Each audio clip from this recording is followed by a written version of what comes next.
이 시간 가정에서 예배하신 분들은 준비한 예물을 정성껏 드리겠습니다. 내게서 이루어지리라 참되고 의지하는 자 주께서 기록하시리. 아멘.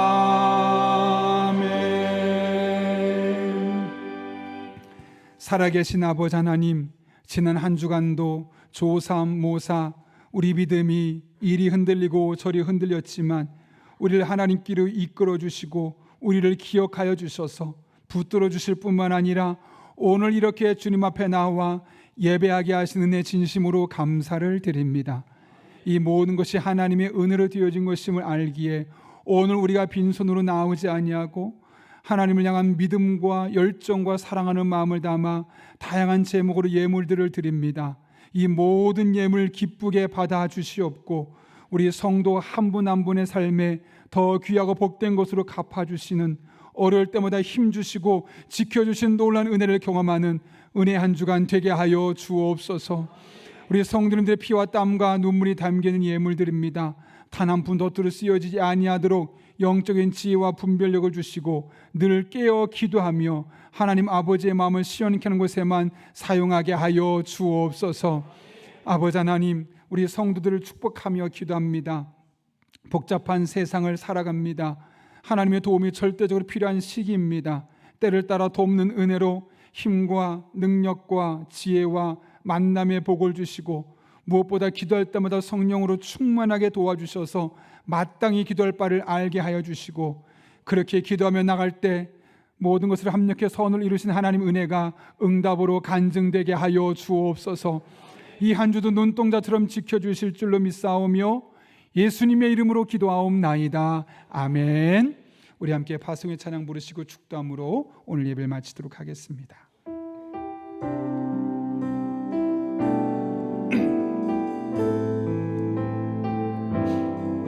하나님께서 우리 인생의 피난처가 되어주십니다.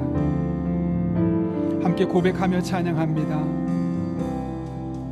나의 피난처 예수 의지해요. 세상 어디도 피난처는 없습니다. 나의 오직 주님만이, 오직 주님만이 우리의 피난처가 되어주십니다. 나의 가는 길에 거센 바람 몰아쳐와도 나의 피난처 예수 그런 주님을 사랑합니다. 나는 영원히 주님 사랑해요. 아멘. 나는 영원히 주님 사랑해요. 세상 어떤 것도 나의 사랑 끊을 수 없네. 나는 영원히 주님 사랑해요. 아멘. 아버지 나를 사랑하시니 나의 모든 것 주께 드려요.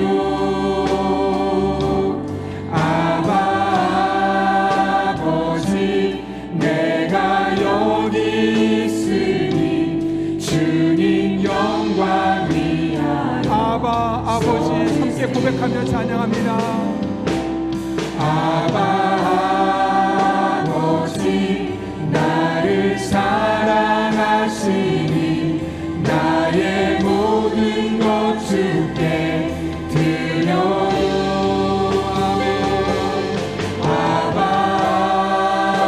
아버지 내가 여기 있으니 주님 영광 위하여 써주세요. 주님 교회 위하여, 주님 교회 위하여, 주님 나라 위하여, 주님 나라 위하여 써주세요.